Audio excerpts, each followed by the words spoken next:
In this training, I'm going to show you the 3-step outline that I use to help yoga teachers design their very first online course in 30 days. And I want to be really clear about what I mean by that. I'm talking about a complete course that is ready to sell, not a vague idea in your head, not a half-written outline sitting in a Google Doc, and not something that you've been overthinking for 6 months whilst telling yourself that you're not ready yet. Now, I've broken this down into 3 core steps, and these steps are the same steps that I teach inside my programs to help yoga teachers move from I know I want to teach online to I actually have an offer that people can buy. So I've helped over 20,000 yoga teachers build online businesses, and the biggest thing that stops them is not a lack of knowledge, it's not a lack of certification, and it's not even a lack of confidence in their teaching. It's getting paralyzed by trying to make their course perfect before they've even tested whether people want it. So if you've been stuck at the idea stage, or you've been circling around your course creation without ever committing to something concrete, this training is going to give you a clear way forward. In case we haven't met yet, my name is Kelly McHugh. I'm the founder of Digital Yoga Academy, and I've generated over $2 million building my online business. What I've learned over the years is that the yoga teachers who succeed online are the ones who use a simple framework to get their online course created quickly, validated properly, and then structured in a way that gets their students results. So in this training, I'm breaking down that framework step by step. Let's get into it. The first step in creating your online course is building your unique framework. And this is where most yoga teachers go wrong right from the start. What tends to happen is that yoga teachers think about everything that they know, everything that they've ever learned, and everything that they could possibly teach inside their course. And then they try to package all of that into one course. The result is usually a collection of classes or themes or ideas that feel meaningful to you, but don't clearly communicate why someone should buy the course or what outcome they're actually going to get. Now, a course is not a library of classes. A course is a transformation. Your unique framework is the thing that takes someone from point A, where they are right now, to point B, where they want to be. And without that A to B journey, your course will always feel a bit vague, even if the teaching itself is beautiful. So the first question that you need to answer is not, what do I want to teach? It's, what does my student want to walk away with after being in this course? And the outcome, it might be physical, it might be emotional, mental, or lifestyle based. It could be things like feeling calmer in their body, sleeping better, reducing pain, rebuilding strength, feeling confident again after burnout, or finally having a consistent practice that fits into their real life. So once you're clear on the outcome, your job is to design that journey.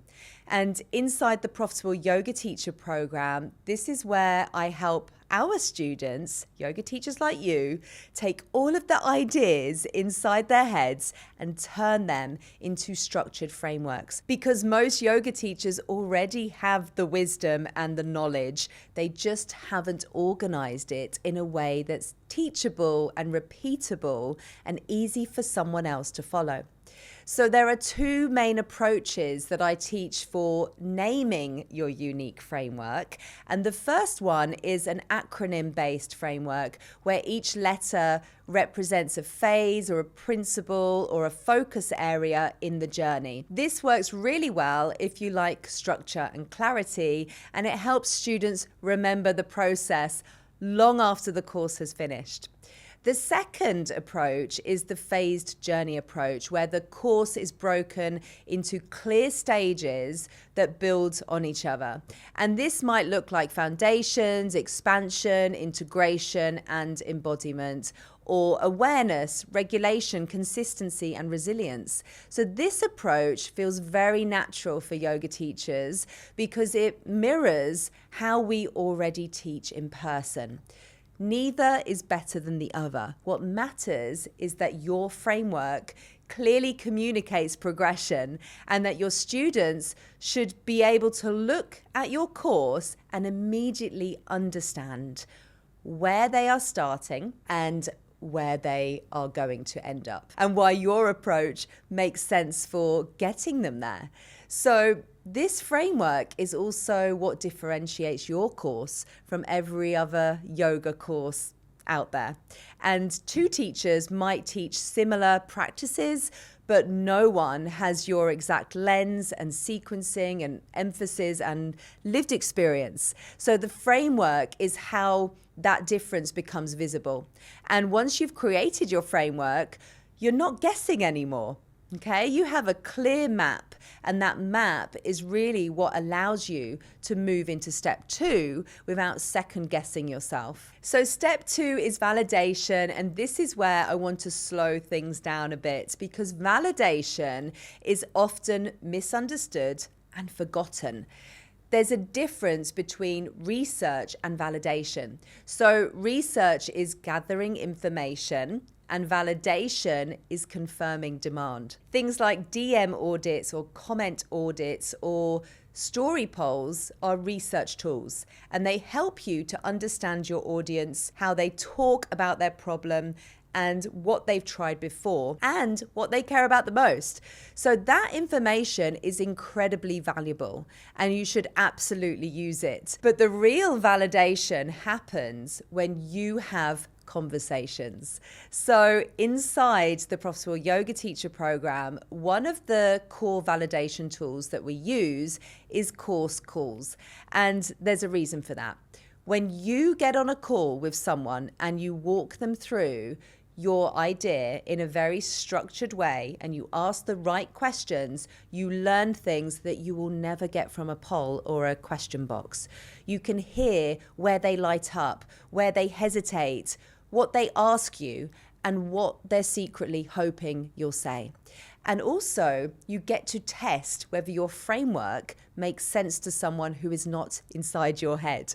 So a course call is not a sales call in the traditional sense. It's really a guided conversation where you're exploring the problem, you're reflecting it back to them, and then you're sharing how your proposed framework could help them. So at the end of that call, you walk away with clarity.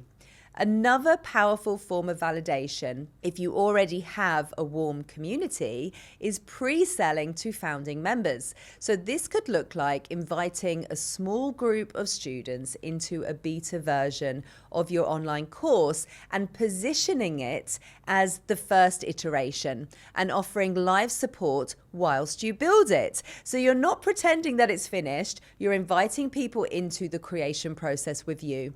And if people are willing to say yes at that stage, especially when it's not polished or automated in any way, that's one of the strongest signals that your course idea is solid. And of course, the clearest form of validation is selling. If people pay for it, they want it. So what's important to understand is that validation protects you and it gives you confidence. It stops you from spending weeks or months creating content that doesn't land, and it gives you the confidence when you move into step 3, because now you're not building for a hypothetical student, you're building for a real person whose needs you understand deeply. By the time you reach step 3, you've done 2 incredibly important things. You've created a clear, unique framework, and you've validated that people want your course. So that combination makes structuring your course much much easier because the structure is now in service of the outcome, not the other way around. So this step is about designing a course that people actually complete. And this is the part that most people underestimate, even though is the part that makes the biggest difference to your students and their results, and ultimately to the reputation of your course and your business. And this matters more now than it ever has. The online education space has changed dramatically over the years. It's become louder and it's become more automated, and people are bombarded by content and watching videos on their own, listening to podcasts alone, scrolling alone. And so they're connected to thousands of people, but they don't necessarily feel seen by anyone. And because of that, trust is low. We are in a trust recession, and I've been talking about this now since the start of 2025. So when someone invests in an online course today, what they're really looking for is not just information. They're looking for an experience that feels human again. And they want to feel held inside the learning process, not left to figure it all out on their own. And so this is why structure is no longer about how you organize your videos. It's about the environment that you create around the learning. And the first piece of that environment is your community. Community has become the new classroom. Okay, so when people feel like they belong to something that feels alive, their behavior changes. They stop seeing themselves as someone trying to do the work, and they start identifying as someone who belongs there, who belongs in this process. Psychologically, we know that people are far more likely to complete something when they can see others moving alongside them. So community creates momentum. Students see others applying the lessons and doing the work and sharing wins and naming challenges, and that social reinforcement really keeps them engaged. So they integrate the material instead of just absorbing it. So community doesn't mean adding another Facebook group that you barely post in. It means designing interaction with intention, spaces where students can reflect and ask questions and support one another without you needing to be at the center of every conversation. So that might look like accountability pods or specific channels to discuss topics or virtual meetups. Now, your role as the teacher is really to facilitate this, design the container, set the tone, and define the values that keep the space aligned and supportive. And when that's done well, something powerful happens. Your students start leading each other, and your course begins to feel less like a program and more like a movement. Now, community also solves one of the biggest problems in online learning, which is the drop-off that often happens after the first couple of weeks.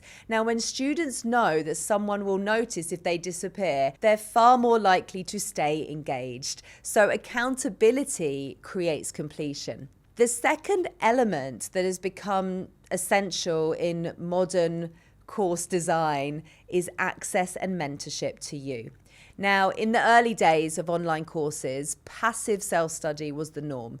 You could record everything once, upload it, and never touch it again.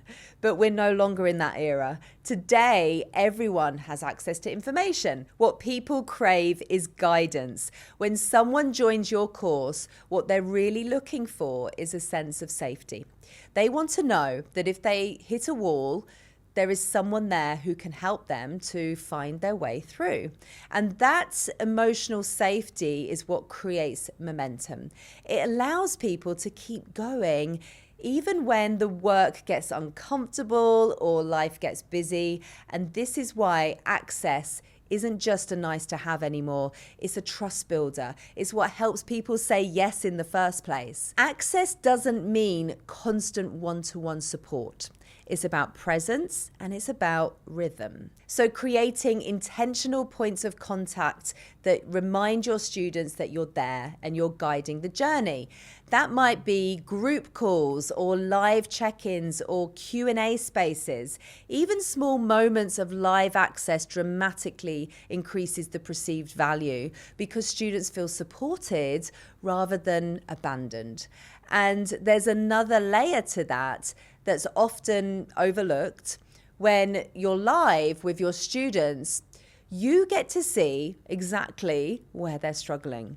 You notice patterns and confusion points and questions that keep coming up. And that feedback loop allows you to refine your framework far faster than any survey ever could. And then we come to the third piece, which is implementation. So this is where transformation either happens or stalls. Most people don't fail to finish courses because they're lazy or unmotivated.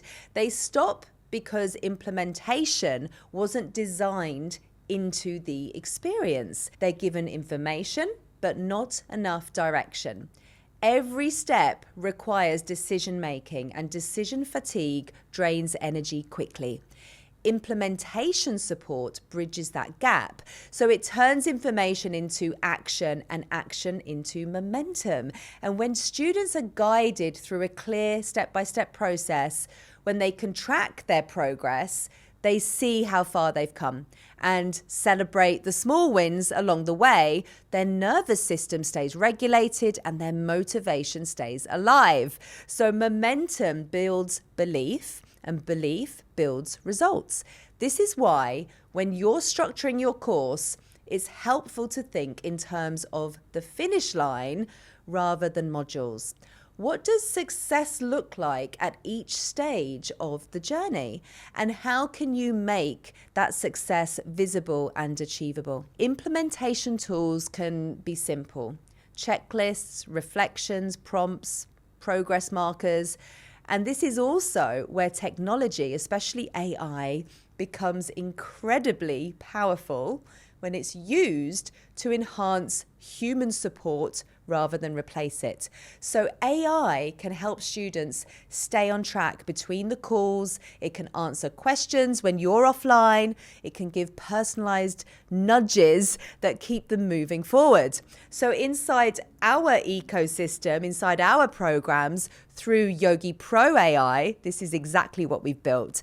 Support systems that make programs feel alive, responsive, and personalized without requiring the teacher to be available 24/7.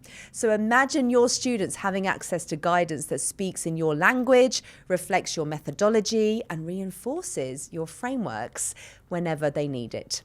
When you combine that level of implementation support with live mentorship and a strong community, completion rates dramatically rise. Students finish and they get results and they talk about their experience.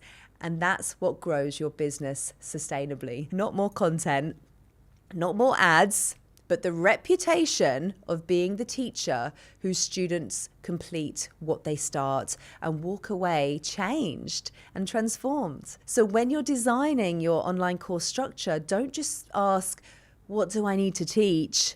Ask, how will my students feel supported whilst they apply this? Because courses that guide people through doing the work, not just understanding it, are the ones that will thrive as we move forward. And that's the future of online yoga education. So now you know the exact framework to design your first online yoga course in 30 days and how to validate it before you create it.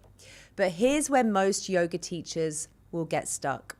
Once you have your course designed, you need people to actually buy it. And that means building a community and an email list of students who are excited about what you're offering. Go and check out another training that shows you the fastest way that yoga teachers can start growing a community and expanding their email list, even if you don't love social media or you feel awkward promoting yourself.